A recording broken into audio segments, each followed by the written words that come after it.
there is a difference time between the Philippines and Japan.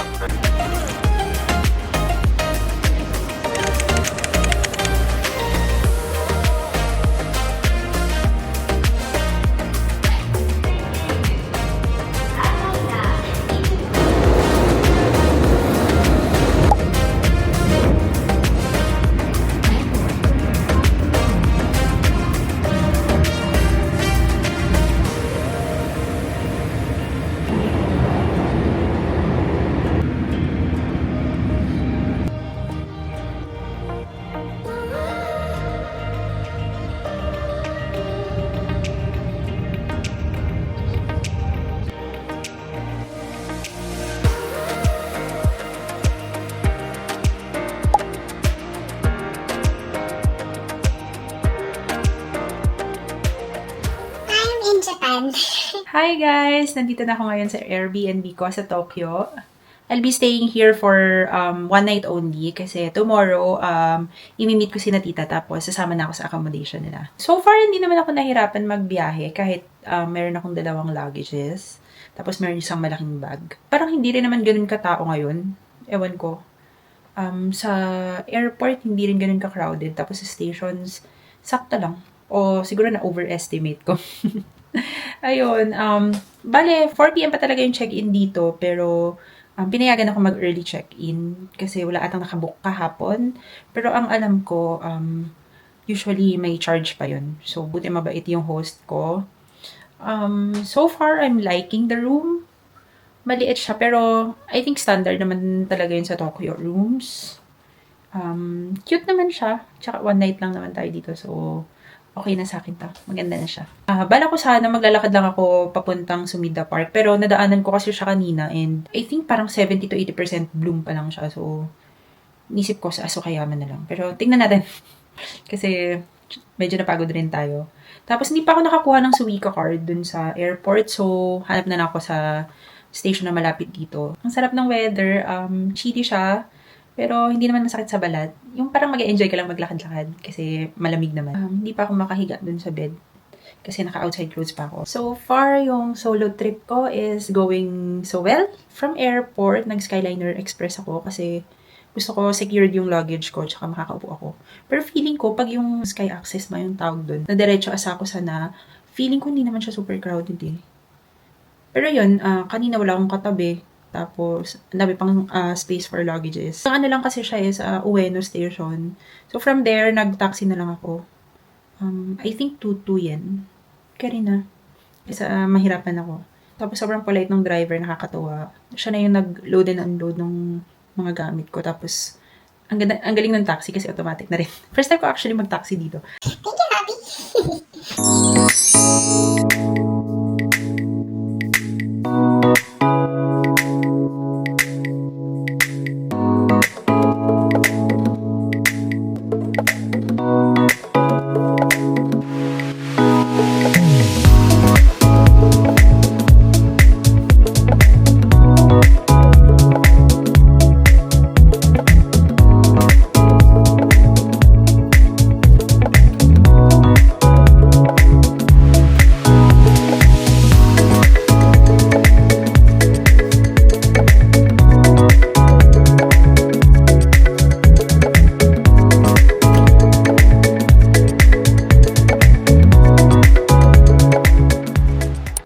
For the quick tour, diba? May pa-tour na si ate mo. Mag-charge lang ako ng konti. Tapos, target ko is 3 PM. Lalabas na ako ulit. Hindi na ako magbibihis kasi feeling ko sakto yung suot ko sa weather and sa activity natin para maglakad-lakad tayo. Stay tuned guys. Excited na ako sa magiging content natin dito sa Japan. And hopefully, ma-enjoy nyo din. I'll try my best na ma-vlog yung buong process, yung buong travel, mga tips na pwede ko ma-share. Try ko din dalhin yung tripod ko. Bumili ako ng tripod. Hindi ko pa siya nagamit ever. Sana hindi ako mahiya. Ilabas-labas siya mamaya. Yan lang.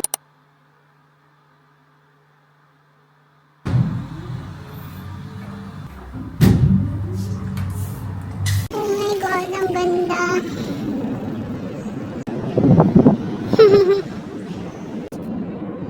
Ganda! Sinusundan ko lang yung Google Maps. Please don't fail me. Ang hangin, ang lamig. Sobrang lapit ko dun sa Skytree. Ang laki pala niya.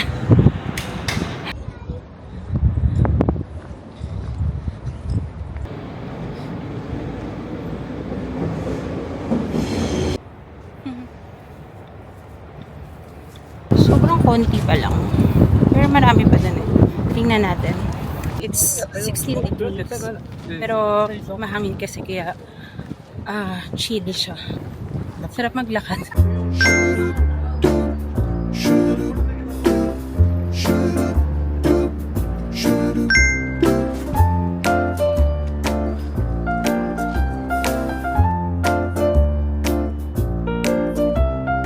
Sobrang dami ng cherry blossom sa part na to. Pero yun, hindi pa siya masyadong bloom. Ang ganda siguro nito pag full bloom na lahat. Ito yung nag-iisang weeping cherry blossom dito. Ayan o, diba? Kung full bloom tong part na to.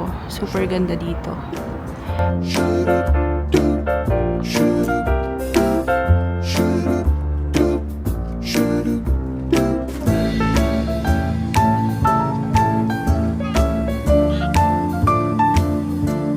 Super ganda guys, nung weeping cherry blossom. Maubos mo oras mo talaga pag viewing pa lang. Tapos humahangin, ang sarap. Ang ganda ng area na to kasi may backdrop. Parang may backdrop ka ng Skytree. Can't wait na mag-bloom siya. Sana by Sunday or Monday, full na siya.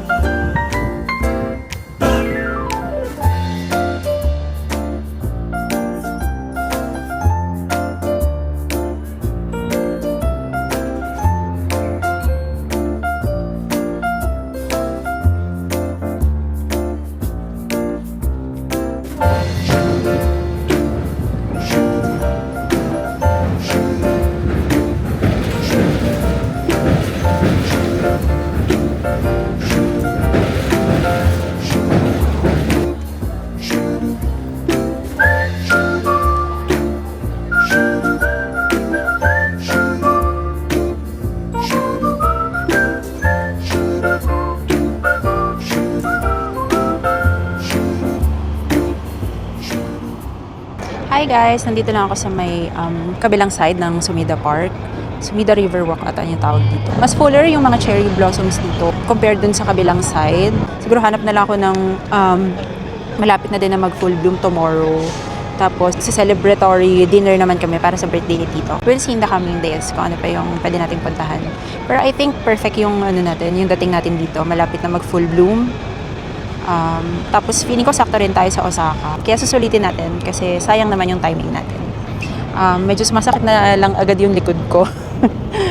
Pero ipapahinga ko lang naman siya. Hindi lang din talaga kasi ako sanay na maraming dala, maraming bitbit. We'll power through. Hindi pa pala ako nakakapag-matcha today. Oo nga pala. Hanapin ko siguro sa Asako sa later yung Hatoya matcha. Yan, maghanap lang ako ng kakainan. Although may mga dito, parang nagbenta ng mga street food. Tingnan ko siguro baka may magustuhan tayo. Gusto niyo ba yung view natin?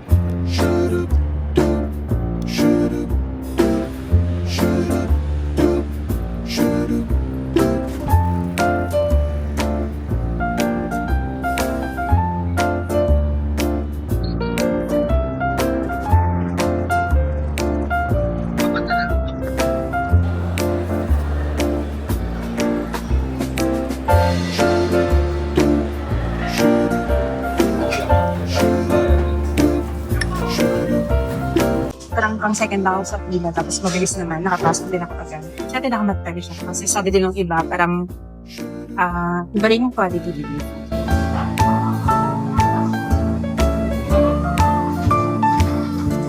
Parang leaves, steak, tsaka spray rice lang, tapos nag-add lang ako ng soup. Try natin.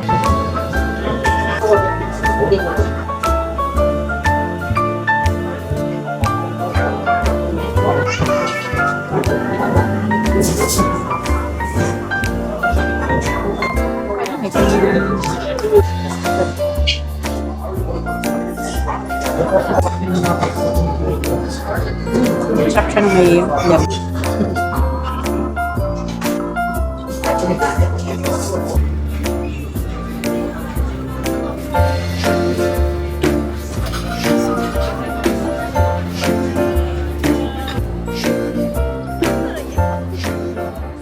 Here guys, na kami sa state. Usually overcrowded dito, but kasi gabi na and close na yung karamihan ng stores. Kaya nakapaglakad na tayo dito. Sa end data nito is yung Sensoji Temple. Tingnan na rin natin.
Hi guys, I'm here at Sakayama Park. 40 minutes away siya from my Airbnb. Hindi siya major park dito kasi parang mostly locals yung pumupunta dito. Kaya lang kasi weekend, so ang daming tao ngayon. Tapos nakakatawa sila kasi usually daw pag nagsasakura viewing sila, yan nagsiset up lang sila ng tent or picnic mats sa ilalim ng mga trees. Tapos yun lang, ganun lang yung gagawin nila pag weekend. Tapos dadala sila ng food, ganyan. Hindi pa siya overcrowded, sabi, kasi hindi pa rin naman full bloom nga. Pero dito banda, I'd say mga 90% na. It's 16 degrees, pero maaraw kasi. So medyo pinagpapawisan na din ako. Hindi ko lang matanggal yung coat ko kasi manipis pala yung skirt na dala ko. Mag-explore lang din muna ako dito habang inintay ko si Natita. Nasa flight na sila papunta dito.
Parang locals lang yung pupunta dito.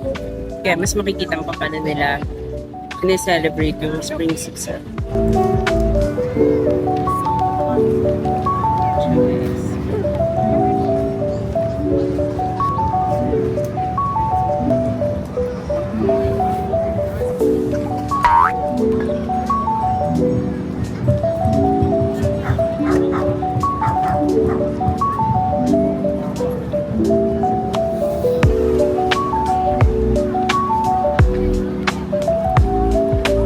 Naghahanap naman ako kumain ng dessert. Medyo mahal lang. Parang mas mahal pa siya kaysa dun sa kinain ko sa Yakiniku Like. Pero ganun na talaga kasi baka may festival prices.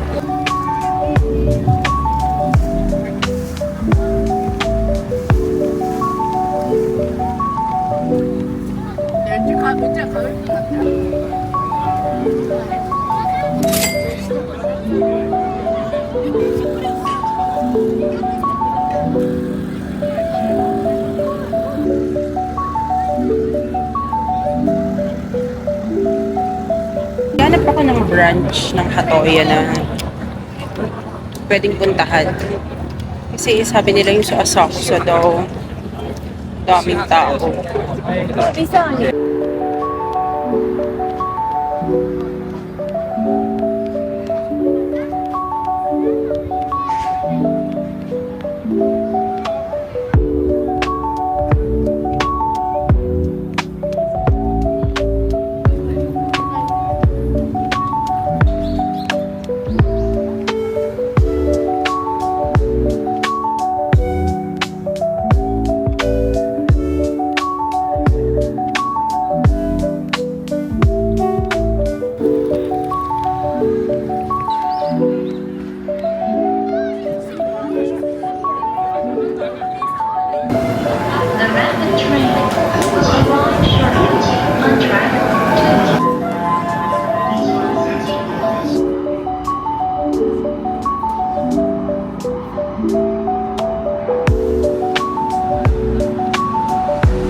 Hatoya matcha.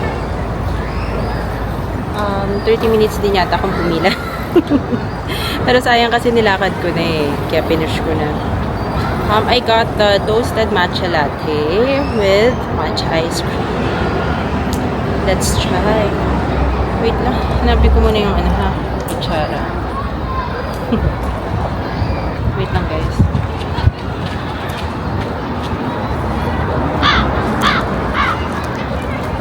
Okay, nahanap ko na yung spoon. First try of the ice cream.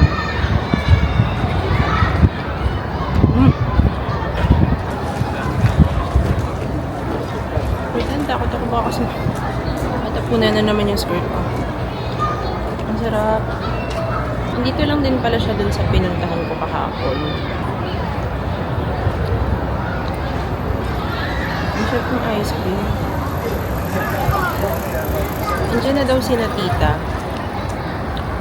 Na Narita. Hanap ako ng maupuan siguro dito. Medyo masakit pa.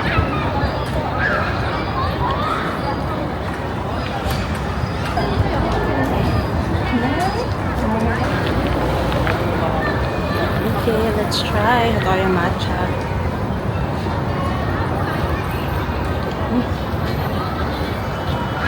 It's not as bitter as I expected, but masarap. Yeah, I like it. This is how I like my matcha. Sarap siya, but the 30-minute wait.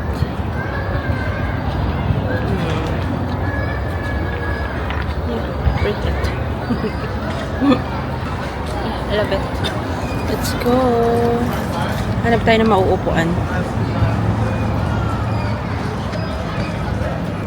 Ayun na. Pakita ko sa inyo yung matcha.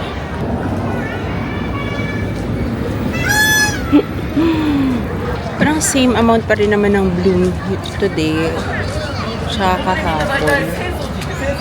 Hindi ko alam bakit sobrang tagal naman ata ng bloom. Maaga siya nag-start yata mag-bloom pero nagtagal din. Pero probably daw by Monday or Tuesday kasi medyo uminit today tapos parang tomorrow din sunny.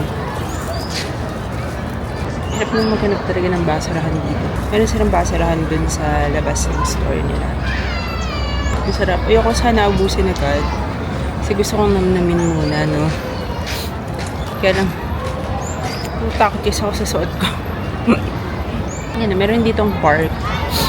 Galing na kasi ako dito kahapon eh. Kaya, hindi na ako gana mag-explore. Meron siyang kids park dito. Kasi mga locals, nagpipiknik sila doon.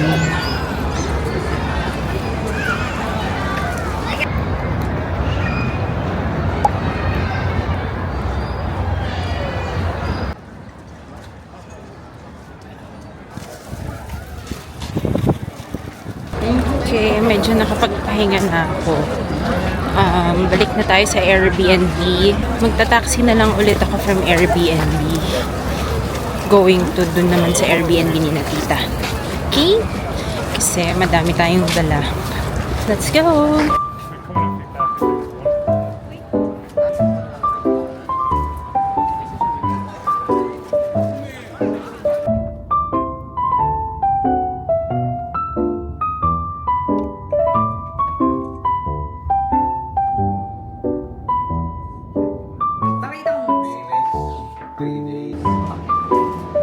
Ate! Pwede. Pero parang sunny eh. Sunny.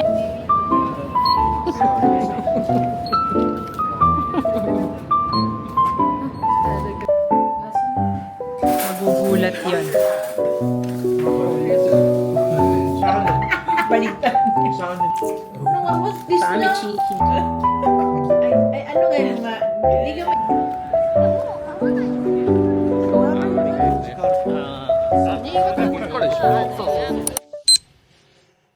Binili lang namin ito kanina sa Family Mart.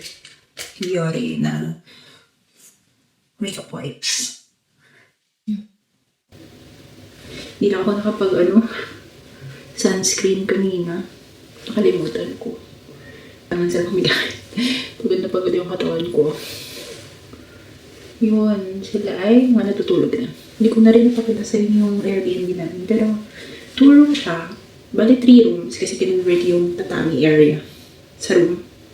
Doon ako. Tapos sila, doon sa dalawang rooms. Tapos malaki siya kasi malaki din yung living space. Malaki din yung living area siya, yung kitchen. So ito yung CR. Isa ka lang yung complete na CR, yung isa. Ang toilet lang. Agahan ko na siguro maligo para hindi ako makasabay sa kanila. Yan, ang ating clean face. Kita mo. Kasi may ilang pala dito. Papakahilap ako kanina. Oh my God. I'm so sorry. Kasi pinag... Yan. Doon. Labas lang ako tapos shower na. Yun lang. Sana enough yung clips natin today. Yan lang guys. Good night. See you tomorrow.